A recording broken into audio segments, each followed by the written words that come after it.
here we are today. Right now is March 23rd. We are about a week in of this shutdown, this COVID-19 crisis that we're all experiencing. Um, this is an interview in the Keep Boone Healthy series. My name's Matt Powell. Speaking here with Scott Elliot. He's the superintendent of schools for Watauga County. And gosh, you've got a lot going on right now, Scott. So I know a lot of people have been hearing messages from the school, and you even just announced some big news today. So tell us what's going on and what are some things that the community is probably interested in. Yeah. Hey, Matt. Thank you for having me on. So, yeah, a lot has happened in just the last week. This is something that we've been watching for, I don't know, it seems like 6 or 8 weeks now.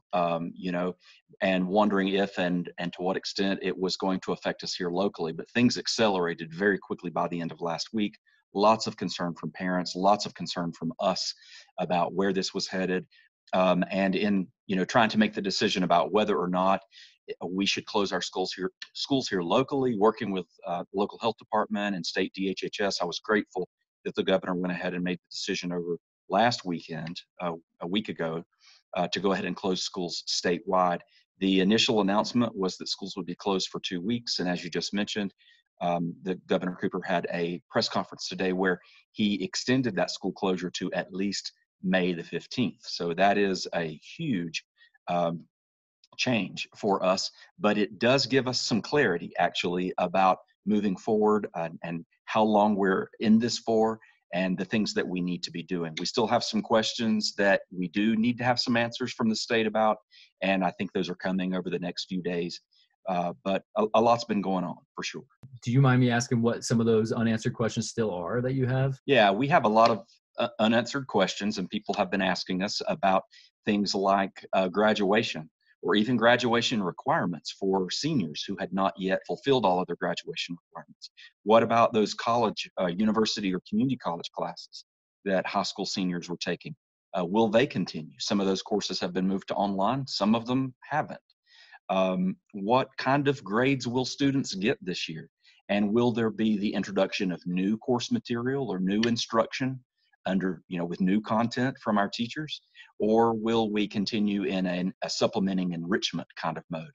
When we find out some policy decisions from the State Board of Education around grading, instructional hours, and the school calendar, then we can begin to make some of those decisions locally about how that is going to play out.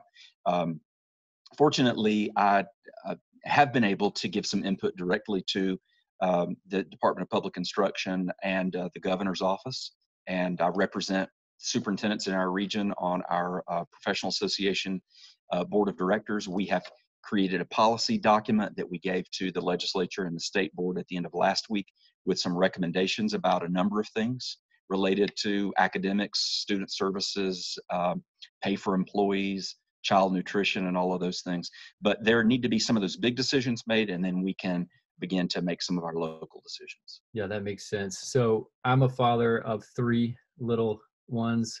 One's in middle school, the others are in elementary school, but I got a taste of what this homeschool thing is going to be like. It seemed a little daunting. I'm sure it will get easier as we go, but any words of encouragement or any pieces of advice for people, parents like me out there? Yeah, well, first of all, we're all in this together as parents. I have two middle school children myself. My wife, Laura, is a middle school teacher. She was doing double duty today as a teacher of all of her middle school science students, and also trying to help our two little ones at home to get started. So, just I would ask for patience from parents. Teachers have been working incredibly hard since last Sunday, actually, in preparing course materials. Last week, we had 3 days where parents came through and picked up their students' belongings, everything from band instruments to backpacks and locker belongings. We handed out over 2,000 laptops for students in grades 3 through 7. We're one-to-one already in 8 through 12. So we have about 3,800 laptops out with our students right now. We're probably working towards about a 2-week cycle of new content and materials being handed out and lessons being developed for our students. Now that we know this May 15th extension, our teachers can begin to plan accordingly. in terms of advice for parents, gosh, we're all, it's going to be really important that teachers and parents communicate with each other, and that parents, provide some routine and structure for their kids at home, but also some flexibility and patience. Was stopped in the grocery store yesterday a number of times by parents who said, "Gosh, we now appreciate our teachers even more after having just a little taste of homeschooling."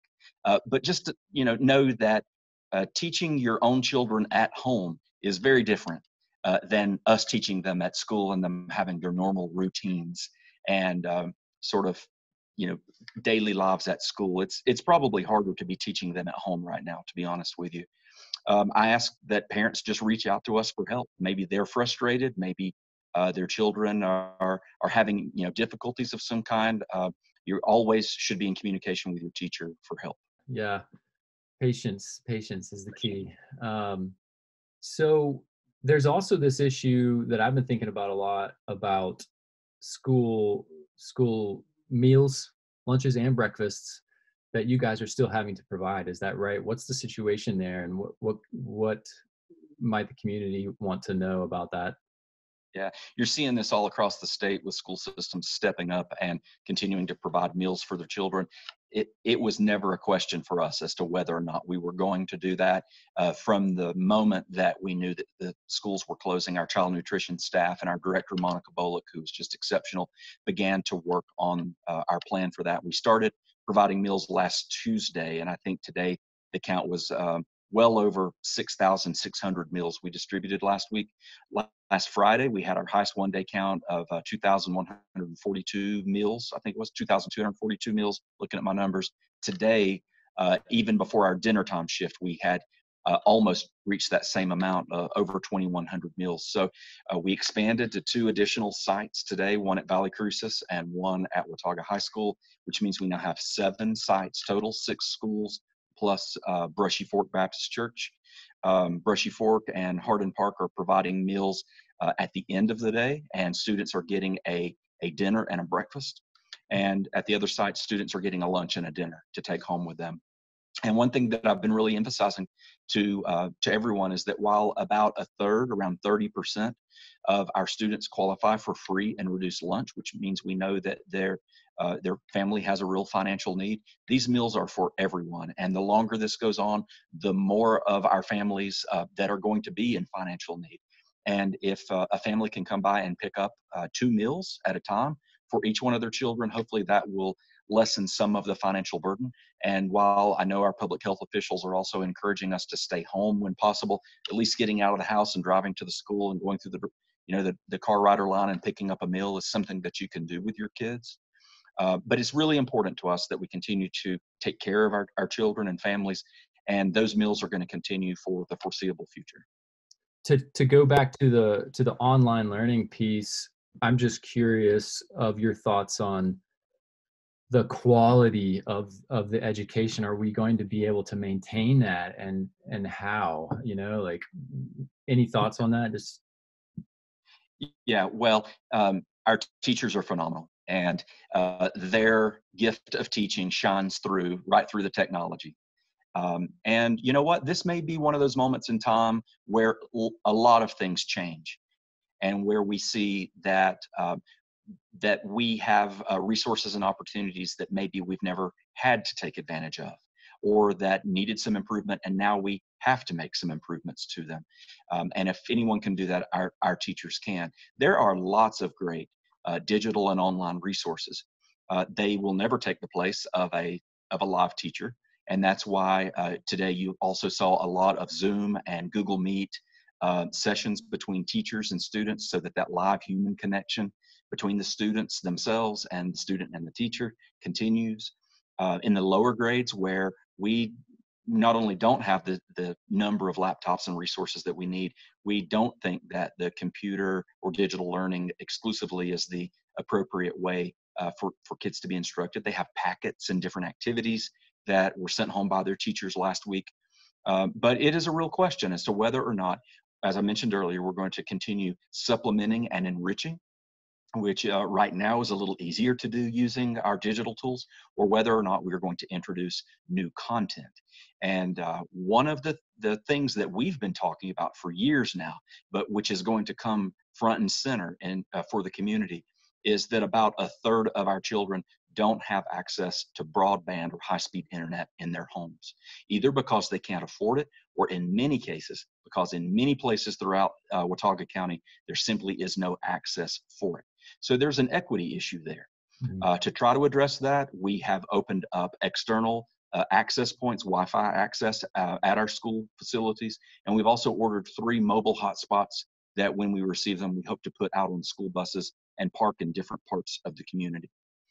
So we're trying to address that equity issue there. But I hope that parents will see that the activities that their teachers have designed for their children are high quality and engaging. And in many cases, they are things that students can take and go at their own pace and continue to learn as much as they want to.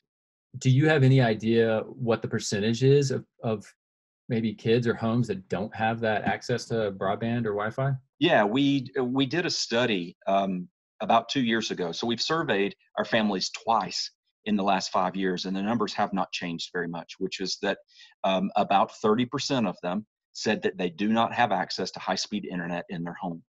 And so you think about many of the areas, I could name quite a few of them throughout Watauga County where there's no high-speed internet, there's no phone internet, there's no cable internet, and satellite internet is spotty at best.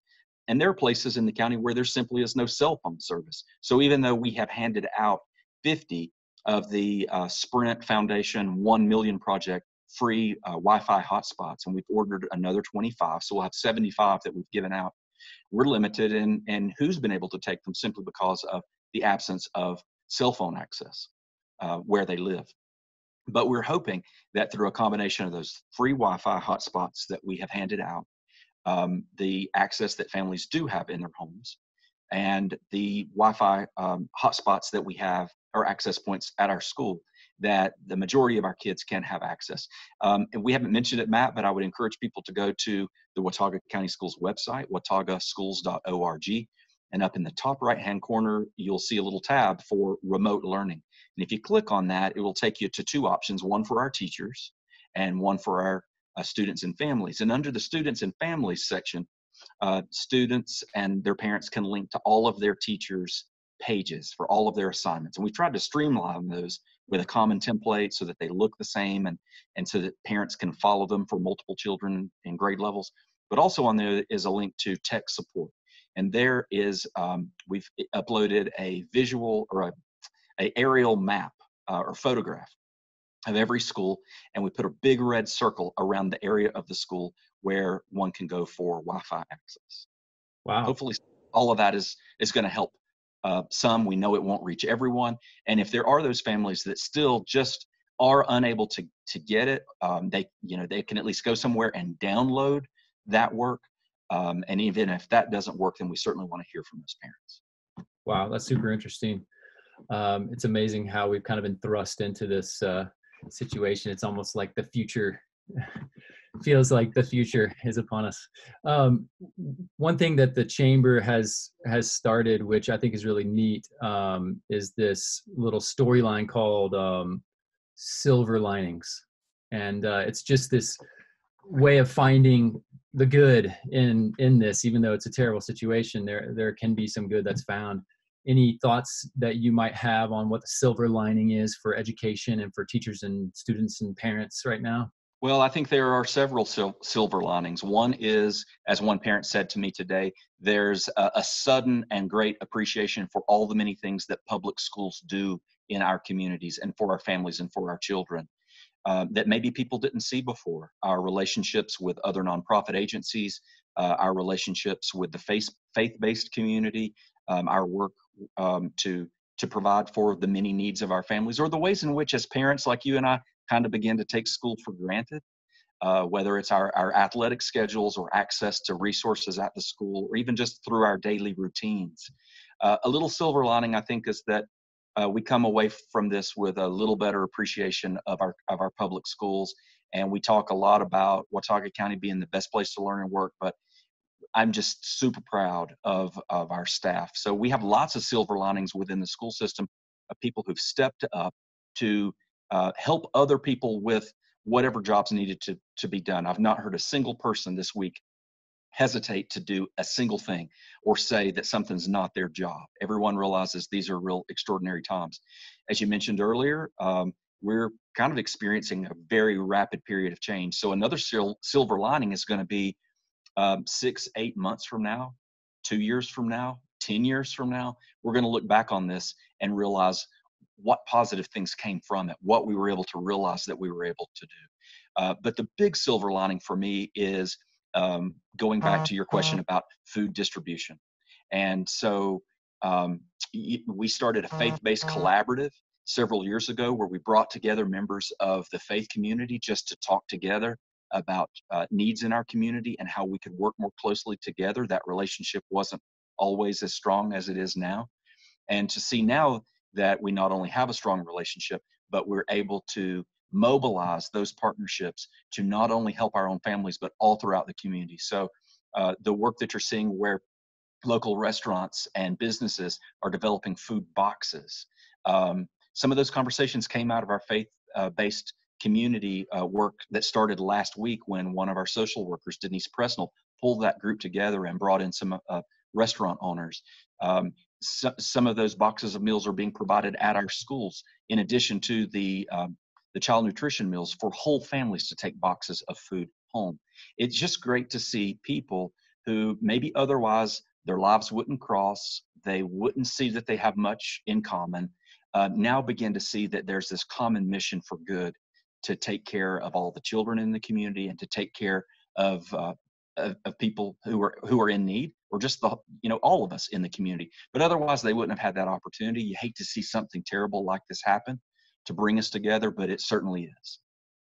That's great. So is there a place where people can go for more information, or even just to share their own stories or questions or comments or concerns about all that is going on in the community right now? Yeah, so communication and sharing right now is probably one of the most important things that we're doing. So just a few resources for everyone. I mentioned our website earlier, wataugaschools.org. Add / and coronavirus. That's where we put all of our up-to-date information there. You go to our website and our remote learning link. You see all of the resources that are there for students, teachers, and parents. I would also ask that if you use Twitter or folks use Twitter, to follow us at Watauga Schools. We've started a hashtag this week, WCS Remote. And already today I see lots of fun and positive images and videos of remote learning activities and kids in their homes and teachers posting messages. I think the most important thing that we can do right now to keep Boone healthy is to have a healthy perspective, to keep ourselves physically healthy, emotionally healthy, and to be able to help support everyone around us. So I would just ask everyone to find some way every day to share something good, some good news or a positive word of encouragement with someone else. And working together, we'll make sure to keep Boone healthy. That's good stuff, Scott. Well, thank you so much for giving us your time today. Good All luck right. with everything. We'll be thinking a lot about you. Cool. And Well, I appreciate it, Matt. I'm thinking maybe by the end of this week or early next week, I'll have a lot more that I can share about spring break, which that's a moot point now, but graduation grades and all of that kind of stuff that may be good to share with people too. okay, well, maybe we can jump back on next week sometime. Yeah. So let me All know. right. Okay. Thanks again, and have a great evening. We'll talk to you soon. Tell the kids I said hello. Will do. All righty. All right, man. Take care. You too. Bye.